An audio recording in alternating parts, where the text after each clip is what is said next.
اعوذ باللہ من الشیطان الرجیم بسم اللہ الرحمن الرحیم الحمدللہ رب العالمین اللہم صلی علی محمد وعلی آل محمد کما صلیت علی ابراہیم وعلی آل ابراہیم انک حمید مجید۔ پیارے بھائیوں اور دوستوں، وسیلے کی ممنوع اقسام یعنی فوت شدہ لوگوں سے وسیلہ لینا یا کسی کی ذات کے وسیلہ لینا، یعنی وہ تمام اقسام وسیلے کے جس سے منع کیا گیا دین کے اندر، قرآن حدیث کے اندر روکا کیا ہے، لیکن بعض لوگ اس کو جائز سمجھتے ہیں۔ تو جو روایات وہ پیش کرتے ہیں اور جن روایات کی وجہ سے وہ جائز سمجھتے ہیں، ان روایات کا الحمدللہ ہم نے اس سلسلے کے اندر رد کیا۔ اس حوالے سے یہ 6th ایپیسوڈ ہے، چھٹا پارٹ ہے اس حوالے سے۔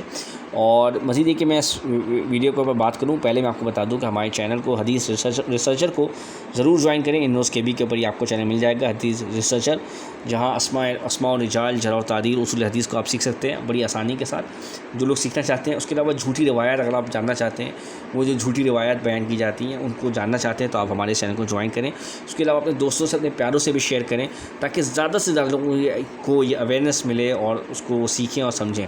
اس کے علاوہ بھائی ہمارے چینل قرآن میڈیکل سینٹر کو بھی جوائن کیجیے، جہاں پہ آپ علم طب کے ذریعے جو طب نبوی ہے اس کو سیکھ سکتے ہیں، اور علاج معالجے کی جو چیزیں ہیں، اس کے علاوہ روحانی علاج ہے اس کو بھی سیکھ سکتے ہیں۔ اس کے علاوہ یہ کہ حدیث ریسرچر کو، مکان بعید کو، اس کے علاوہ انوز کے بی کے اور چینلز کو بھی جوائن کیجیے، تاکہ زیادہ سے زیادہ آپ سیکھ سکیں، اور اپنے دوستوں سے، اپنے پیاروں سے، اپنے گھر والوں سے، اپنے اقربا سے بھی اس کو شیئر کریں، تاکہ زیادہ سے زیادہ لوگ صحیح بات کو پہچان سکیں۔ تو میں امید کروں گا انشاءاللہ آپ اس کو ضرور جوائن کریں گے، اپنے دوستوں سے بھی اس کو ضرور شیئر کریں گے۔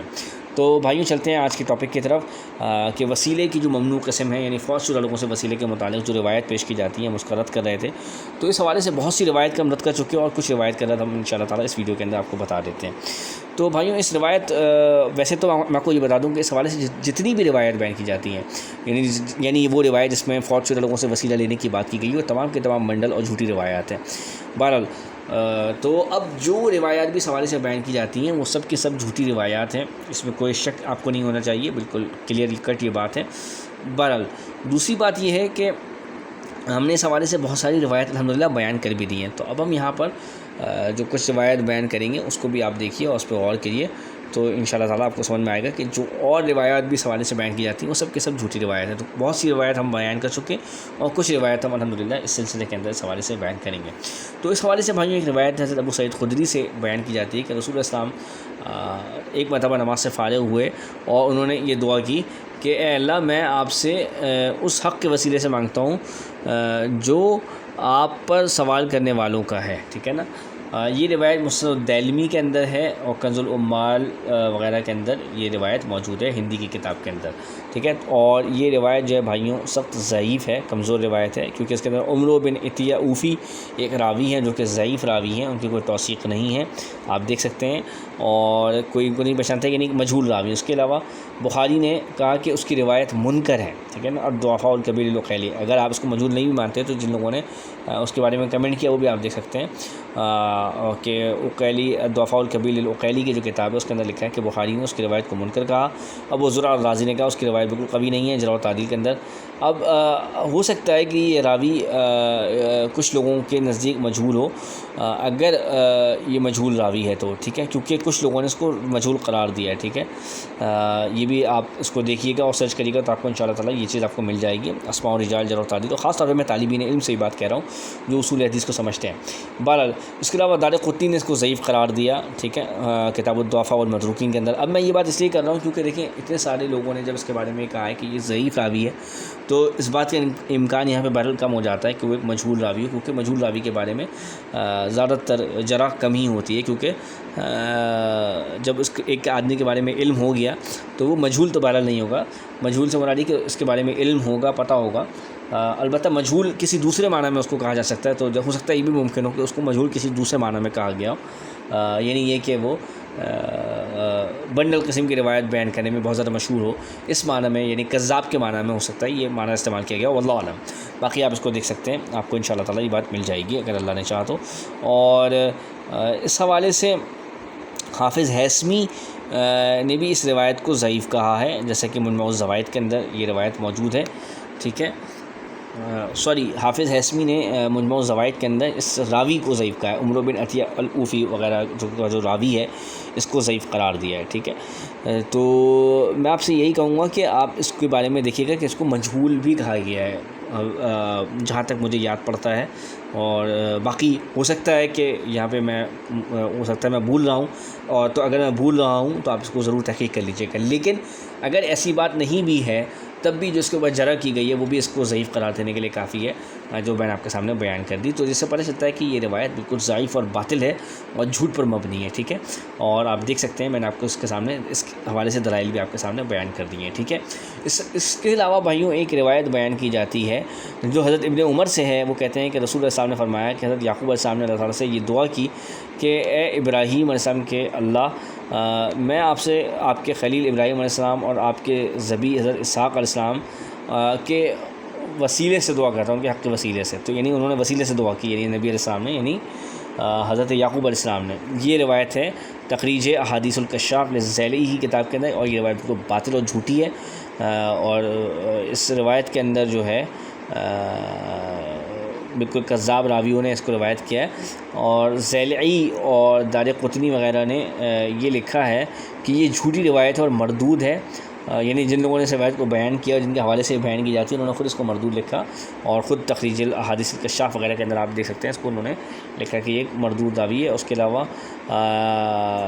اسحاق بن وہب طرطوسی جو اس کا راوی ہے، اس کے علاوہ ابن وہب اور دیگر ثقہ راویوں سے منسوب کر کے خود ساختہ روایت بیان کرتا ہے. یعنی یہ اسحاق بن وہب بن طوسی جو ہے یہ ایک جھوٹی روایت بیان کرنے والا ایک راوی ہے. ٹھیک ہے، تو یہ روایت صحیح نہیں ہے. اس کے علاوہ بھائیوں ایک روایت بیان کی جاتی ہے سیدنا سواد بن قارب سدودی کے حوالے سے کہ انہوں نے نبی صلی اللہ علیہ وسلم سے ملاقات کی تو یہ اشعار پڑھے کہ میں گواہی دیتا ہوں کہ اللہ کے علاوہ کوئی رب نہیں ہے، اور آپ نبی صلی اللہ علیہ وسلم ہر غائب کے محافظ ہیں اور ہر معزز و پاکیزہ لوگوں کی اولاد، اور آپ اللہ تعالیٰ کے ہاں سب رسولوں سے بڑھ کر مقام و مرتبہ رکھتے ہیں. آپ اس دن میرے لیے سفارشی بن جائیں جس دن آپ کے سوا سواد بن قارب کو کسی کی سفارش فائدہ نہیں دے گی. یہ روایت معجم الکبیر للطبرانی کے اندر ہے، معجم الشیوخ لابن ابی یعلا کے اندر ہے، مستدرک للحاکم کے اندر ہے، دلائل النبوہ للبیہقی کے اندر ہے، دلائل النبوہ لابن نعیم الاصبہانی کے اندر ہے، اور دلائل النبوہ لاسماعیل بن اصبہانی کے اندر بھی موجود ہے. تو بھائیوں پہلے تو میں آپ کو یہ بتا دوں کہ اس روایت کے اندر جو باتیں کہی گئی ہیں وہ قابل گرفت ہیں یا نہیں، یہ ایک الگ ٹاپک ہے، لیکن یہ روایت صحیح نہیں ہے. ٹھیک ہے، یہ روایت صحیح نہیں ہے، اور جس طرح سے اس روایت کو بیان کیا جاتا ہے اور جس معنی میں بیان کیا جاتا ہے وہ تو بالکل ہی غلط ہے. یعنی جس معنی میں اس کو لے کے بیان کیا جاتا ہے، تو اول تو یہ بات بھی آپ سمجھ لیجیے. دوسری بات یہ کہ بھائی یہ روایت بھی صحیح نہیں ہے. ٹھیک ہے نا، تو کسی بھی معاملے میں عقیدے کے اندر، خاص طور پہ عقیدے کے معاملے کے اندر جب بھی آپ کو روایت بیان کریں تو وہ قابل حجت ہونی چاہیے، وہ روایت صحیح طور پہ ثابت ہونی چاہیے. تو یہ روایت صحیح طور پہ ثابت نہیں ہے. اس کی دلیل میں نے آپ کو بتائی کہ اس میں جو راوی ہے عثمان بن عبد الرحمن قاسی جو ہے، اور قاسی جو ہے وہ باتفاق ضعیف اور متروک راوی ہے. ٹھیک ہے، اور اس کی جو دلیل ہے وہ یہ ہے کہ یہ تقریب التہذیب میں ابن حجر نے لکھا ہے کہ ابن معین نے کہا ہے کہ یہ ایک متروک راوی ہے، جھوٹا راوی ہے. ٹھیک ہے نا، اور اس کے علاوہ اس میں انقطاع بھی ہے، اس کی سند میں بھی انقطاع ہے. محمد بن قعب قرظی کا حضرت عمر بن خطاب رضی اللہ عنہ سے سماع اور لقاء نہیں ہے. یعنی محمد بن قعب قرظی جو ہے اس نے حضرت عمر رضی اللہ عنہ سے روایت جو وہ بیان کر رہا ہے وہ روایت اس کی ثابت ہی نہیں ہے. اس کے علاوہ شافعی جو ہے وہ کہتے ہیں کہ منقطع حدیث جو ہے وہ قبول نہیں کی جاتی. اس کا ذکر شافعی نے الام کے اندر وغیرہ کیا ہوا ہے. ٹھیک ہے نا، الام جو ان کی کتاب ہے اس کے اندر موجود ہے. اس کے علاوہ یہ سند منقطع ہے، اس کا ذکر ذہبی نے بھی کیا تلخیص المستدرک کے اندر. تلخیص المستدرک میں ذہبی نے اس کا ذکر کیا کہ یہ روایت جو ہے وہ منقطع ہے، یہ ثابت ہی نہیں ہے. اس کے علاوہ حیثمی نے مجموع الزوائد میں بھی اس کو ضعیف کہا. ابن کثیر نے بھی اس کو منقطع کہا، سیر النبویہ کے اندر آپ دیکھ سکتے ہیں. ٹھیک ہے، تو بہرحال یہ روایت ضعیف ہے. اس کے علاوہ اس کی اور ایک سند یہ بھی ہے جو خرائطی وغیرہ سے آئی ہے، حواتف الجان میں، اور ابو نعیم اصبہانی کی معرفت الصحابہ میں بھی یہ روایت مذکور ہے خرائطی کے ساتھ. ٹھیک ہے، تو یہ روایت جو ہے یہ بھی ضعیف اور جھوٹی روایت ہے. اس کی وجہ یہ ہے کہ اس کا راوی عبید اللہ بن ولید صافی جو ہے وہ اس کے بارے میں ذہبی نے لکھا ہے کہ یہ متروک راوی ہے، اس کی روایت قابل قبول نہیں ہوتی ہے. نسائی نے بھی اسے متروک قرار دیا ہے، اور بوسیری وغیرہ نے کہا کہ اہل علم کا اس کے ضعیف ہونے پر اتفاق ہے. اتحاف الخیرہ المہرہ کے اندر آپ دیکھ سکتے ہیں. اس کے علاوہ بیہقی نے کتاب دلائل النبوہ میں بھی اس کی ایک سند ذکر کی ہے. ٹھیک ہے نا، لیکن یہ بھی ضعیف ہے کیونکہ اس میں محمد بن طراس کوفی اور زیاد بن یزید بن بارویا ابو بکر قصوئی دونوں مجہول راوی ہیں. ٹھیک ہے، اور ذہبی نے اس حدیث کو منکر کہا ہے، سیر اعلام النبلاء کے اندر آپ دیکھ سکتے ہیں. ٹھیک ہے، اس کے علاوہ یہ سخت ضعیف اور باطل روایت ہے. اور یہ کسی بھی طور پہ صحیح نہیں ہے۔ اس کے علاوہ سیوطی نے الخصائص الکبریٰ اور ابو نعیم ازبانی معرفت الصحابہ میں مسند حسن بن سفیان کے حوالے سے بھی اس کی ایک سند ذکر کی ہے، ٹھیک ہے نا، مسند یا مسند کر کے جو نام ہے حسن بن سفیان، ان سے یہ روایت ذکر کی ہے، لیکن یہ روایت بھی ضعیف ہے۔ اس روایت کا جو یہ طرق ہے یہ بھی ضعیف ہے، کیونکہ اس میں حسن بن عمارہ جمہور کے نزدیک ضعیف راوی ہے، یعنی محدثین نے اس کو ضعیف قرار دیا۔ اس کے علاوہ ابن حجر کہتے ہیں کہ وہ ضعیف ایک راوی ہے محدثین کے نزدیک، طبقات المدلسین میں آپ دیکھیے ابن حجر کی کتاب، اور اس کے علاوہ طبقات المدلسین میں یہ بات موجود ہے جو ابن حجر کی میں نے بتائی۔ اس کے علاوہ یہ کہ یہ سخت ترین ضعیف راوی ہے، تلخیص الحبیر میں دیکھیں، اور سہیلی کہتے ہیں کہ یہ محدثین اس بات پہ اتفاق کرتے ہیں کہ یہ ایک ضعیف راوی ہے۔ اس کا ذکر الروض الانف اور نصب الرائے للذیلی کے اندر آپ دیکھ سکتے ہیں۔ اس کے علاوہ ہیثمی نے لکھا کہ امام شعبہ اور اہل علم کی ایک بڑی جماعت نے اسے ضعیف قرار دیا، مجموع الزوائد کے اندر آپ دیکھ سکتے ہیں۔ اس کے علاوہ بوصیری لکھتے ہیں کہ اس کے بارے میں بہت زیادہ کلام کیا گیا ہے، اتحاف الخیر المہرہ وغیرہ کو آپ دیکھ سکتے ہیں۔ اس کے علاوہ اس سند میں موجود الراق بن خالد بن یزید نامی راوی کے بارے میں ابن حجر کہتے ہیں کہ یہ کمزور راوی ہے، اس کو تقریب التہذیب میں آپ دیکھ سکتے ہیں۔ اس کے علاوہ ابن عساکر نے تاریخ دمشق میں بھی اس کی ایک سند ذکر کی ہے، اور یہ وہ جھوٹی اور باطل سند ہے، کیونکہ اس کو بیان کرنے والا حکم بن یعلا بن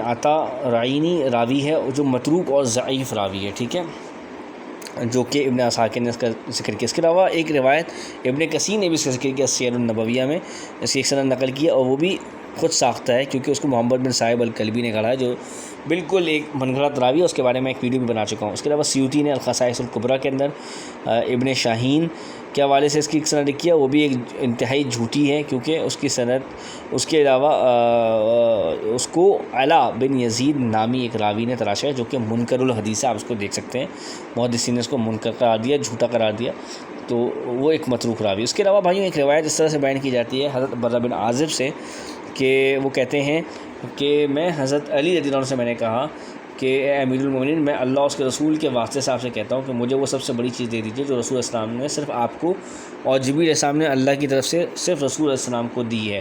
تو حضرت علی رضی اللہ عنہ مسکرا فرمایا کہ اے برہ، جب تم چاہو اللہ سے کچھ مانگو تو اسم اعظم کے ذریعے مانگو، سورہ حدید کی پہلی 6 آیات اور سورہ حشر کی آخری 4 آیات پڑھ لو، پھر اپنے ہاتھ اٹھاؤ اور کہو کہ اے وہ ذات جو ان اوصاف سے متصف ہے، میں آپ سے ان اسماء حسنہ کے واسطے سے سوال کرتا ہوں کہ آپ محمد صلی اللہ علیہ وسلم اور ان کی آل پر درود و سلام نازل فرمائیے اور مجھے یہ چیز عطا فرمائیے، اور اس ذات کی قسم جس کے سوا کوئی معبود نہیں، یعنی اللہ تعالیٰ آپ کی حاجت ضرور پوری فرمائیں گے انشاءاللہ۔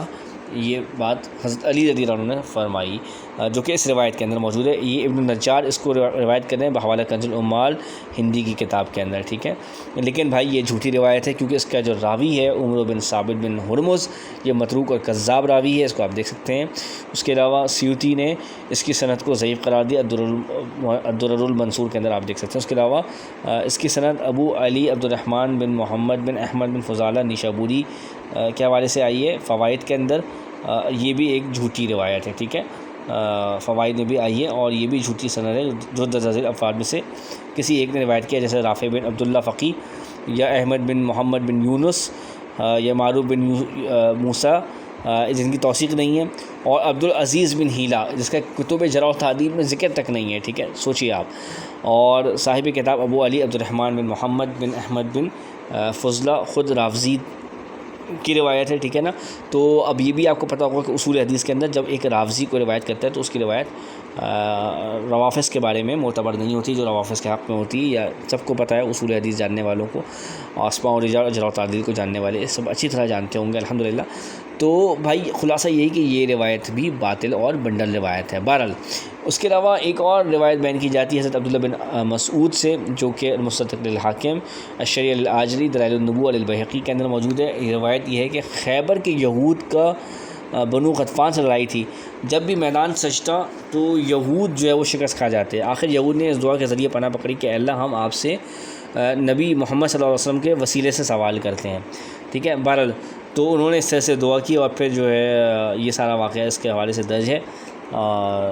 تو اس کے علاوہ یہ کہ وہ اس میں یہ بھی ہے کہ وہ اللہ تعالیٰ سے فتح طلب کیا کرتے تھے وسیلے سے نبی صلی اللہ علیہ وسلم کے.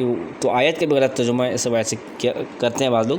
تو بہرحال بھائی یہ جو سورہ بقرہ کی آیت نمبر 89 ہے تو اس کو بھی پتہ ہونا چاہیے کہ اس میں تو یہ ہے کہ وہ یہ کہتے تھے کہ جب وہ آئیں گے تو ہم ان کے ساتھ مل کر لڑیں گے, ٹھیک ہے نا. تو ان کے وسیلے سے دعا وہ نہیں کرتے تھے. تو یہ بات اور یہ بالکل وضاحت ہے اس حوالے سے. اور بالفرض اگر وہ کرتے بھی رہے ہوں, ایسا کرتے بھی ہوں, اگر کسی روایت سے ایسا مل بھی جائے آپ کو, میں ایک بات کہتا ہوں ویسے تو قرآن میں تو یہ نہیں ہے, لیکن اگر میں کہہ رہا ہوں کسی روایت سے ایسا مل بھی جائے تو ان کا عمل کیسے معتبر ہوگا جو کہ کفر کر رہے ہیں, ٹھیک ہے. ان کا عمل کیسے دین کے اندر حجت بن سکتا ہے جبکہ اس کے اوپر کوئی دلیل اللہ تعالیٰ کی طرف سے نہ ہو, رسول اللہ السلام نے بیان نہ کی ہو.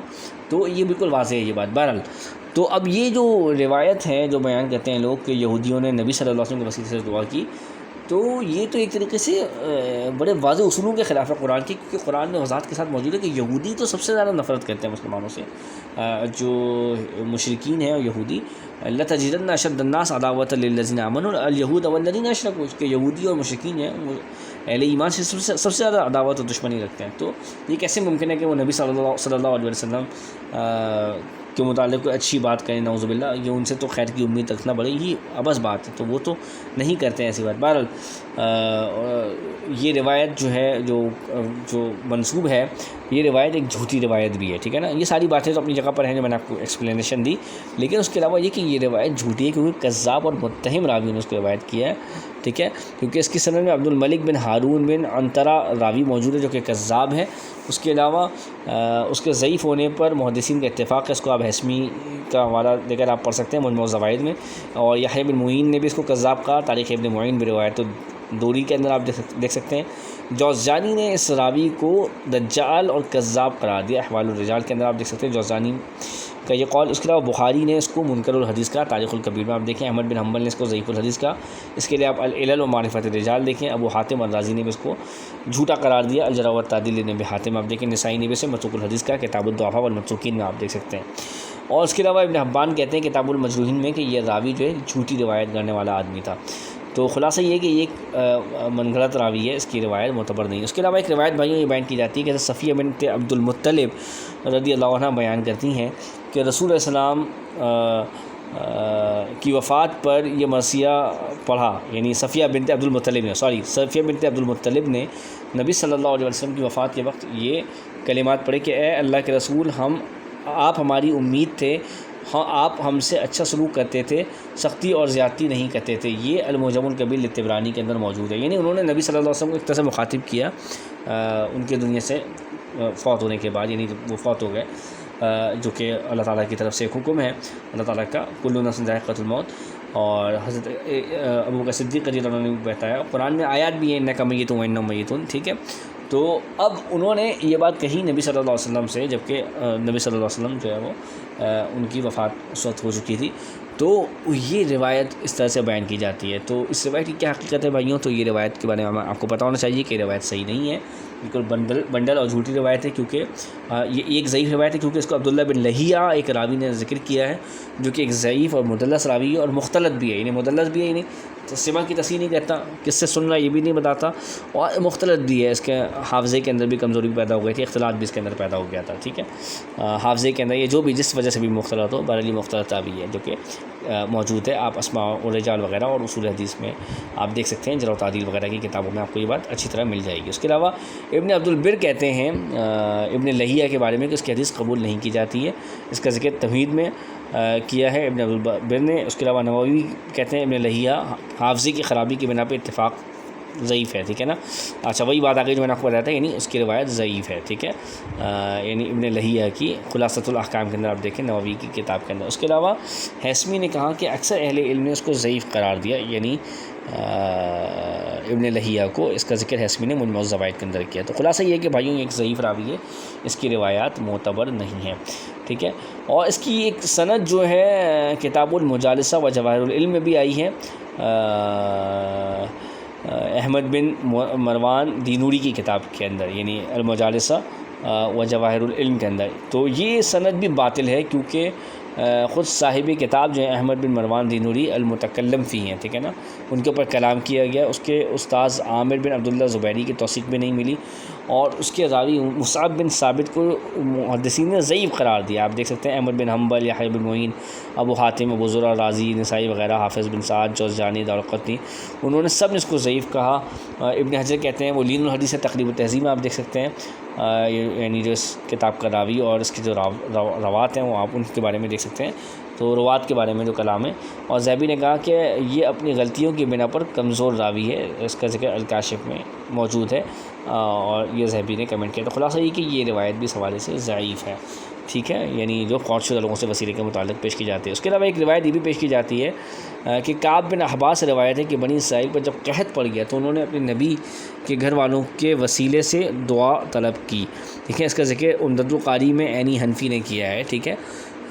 یعنی بنی اسرائیل کیا جب قحط پڑا تو انہوں نے نبی علیہ السلام کے وسیلے سے نبی کے گھر والوں کے وسیلے سے بارش طلب کی تھی، ٹھیک ہے.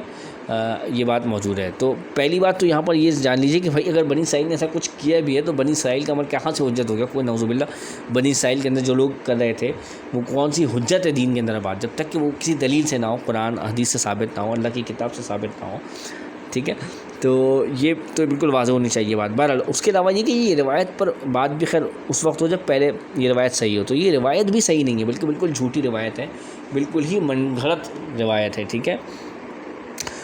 یہ روایت جو ہے قطعی طور پہ ثابت شدہ روایت نہیں ہے.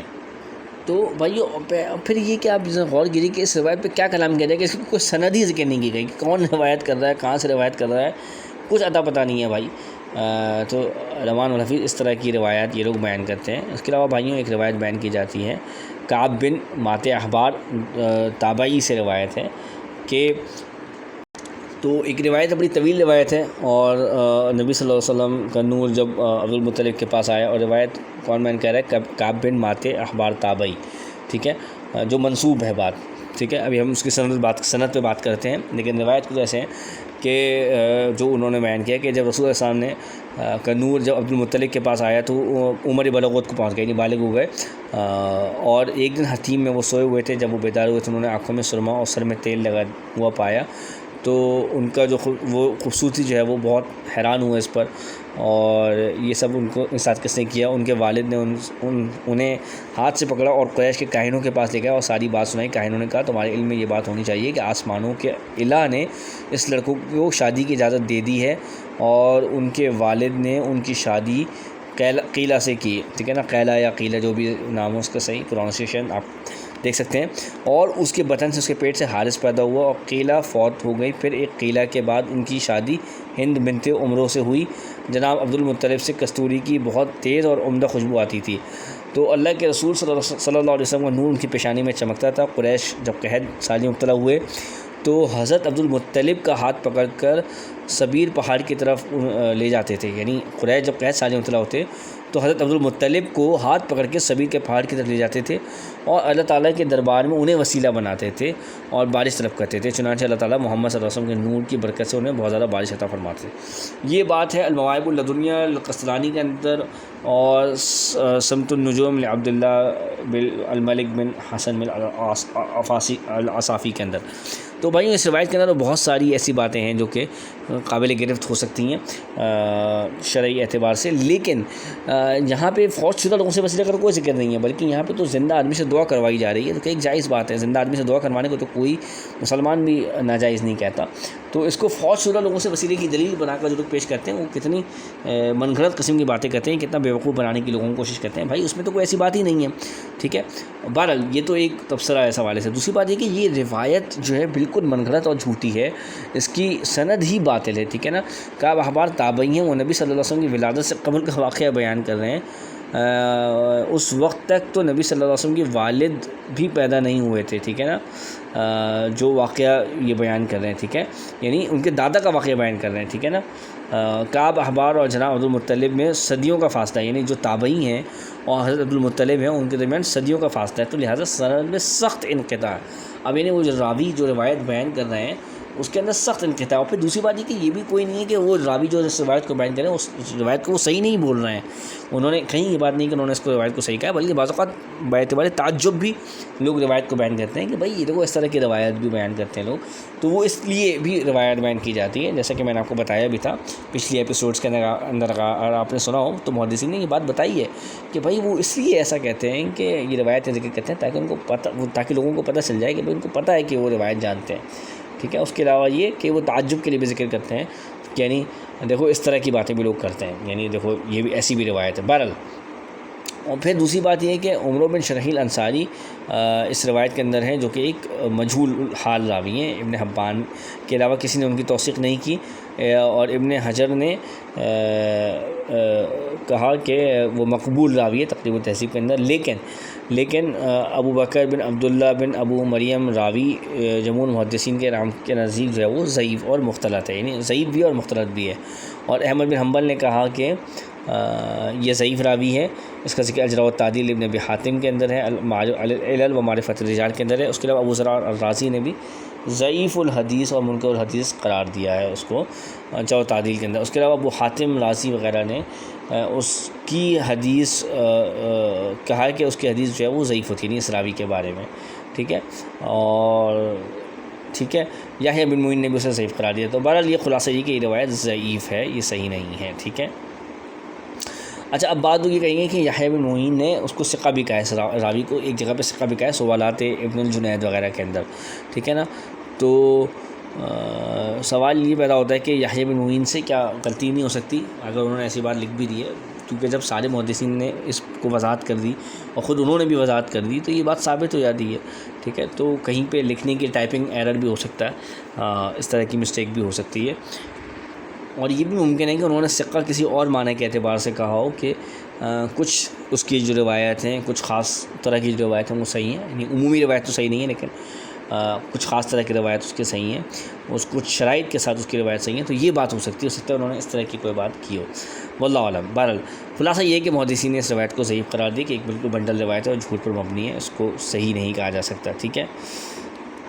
ٹھیک ہے بھائیوں, اس کے علاوہ میں سمجھتا ہوں کہ میں نے آپ کو کافی ساری روایت الحمدللہ اس کے اندر بتا دی ہیں الحمدللہ.